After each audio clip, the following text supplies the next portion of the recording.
بله تماشاوانین هیجا باندورا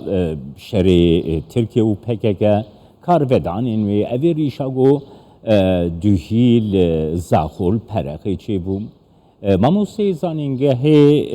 دکتر عبدالرحمن شنگالی ج دهوکیل گلمنا دنباش دکتر عبدالرحمن دکتر دسپیکی ده دخوازم سکنا ترکیه از بیجم ترکیه بیجی اوی ریش نمکریه گلو تشاواد نرخينا گلو براستی ترکیه دوی ریشه ده بشتاریاوی نبوید بیجی تجارا ما سیویل نکرنا آرمانچ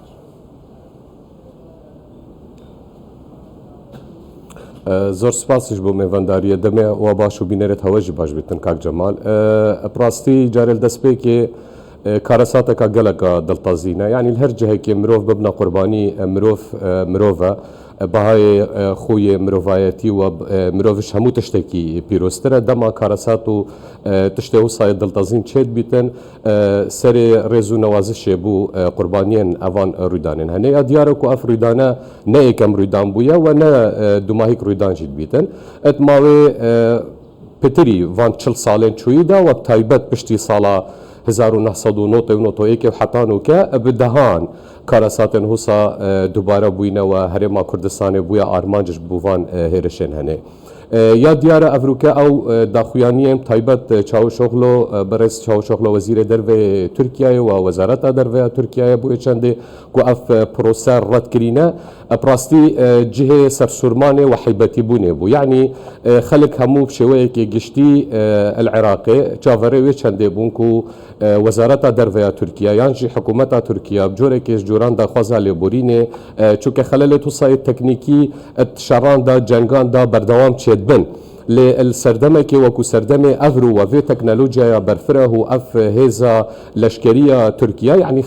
خلتين هوسا يعني شوتين هوسا نابيد إش لشكركي دركفن وكو لشكركي تركيا كو جهك سيفيلا جهك جشتيارت لي يا ديارو واضحة كو إش قربالغش هبونا باسان حتى دما هيك يعني جهك جشتيارية وخلكك سيفيل الفيدري بو لو ما براستي تشي وكو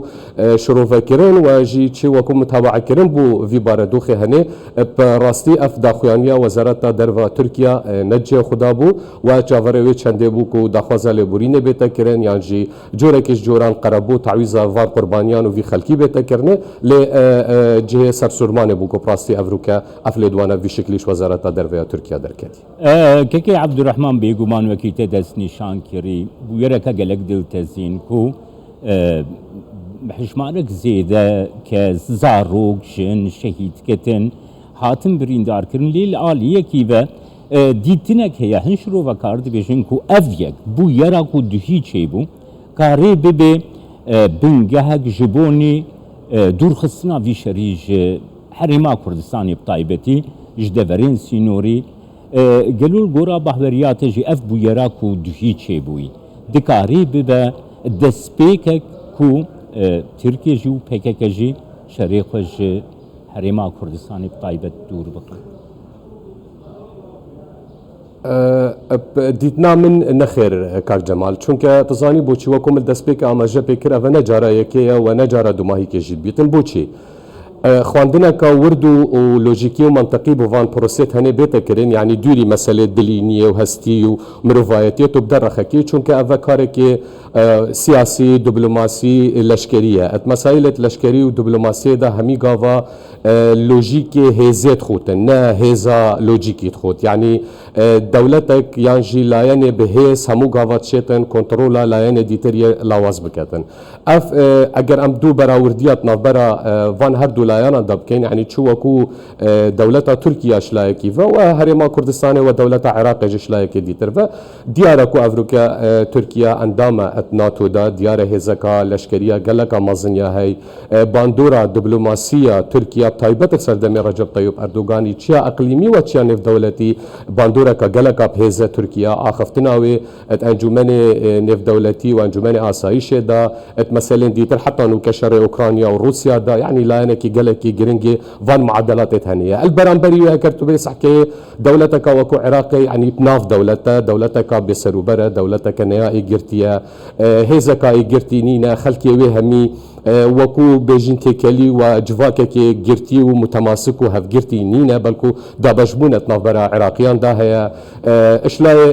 ئابووری و عێراق دەولەتێکا لاوازە شلای لەشکری و لەشکرێکی بهێزێ هوسایە مەزن نینە بشێتن سیادا خۆ بپارێزیتن چونکە دیارە یعنیش 2005 وەرە و حتا بەری وێژێت هەندێک مەسائلن دیتردا یعنی عێراق نەمایە دەولەتەکا خوددان سیادە لەو ما ئەڤروکەش هەر لایەنێکی وەش هەر تەرەفێکی هەبیتن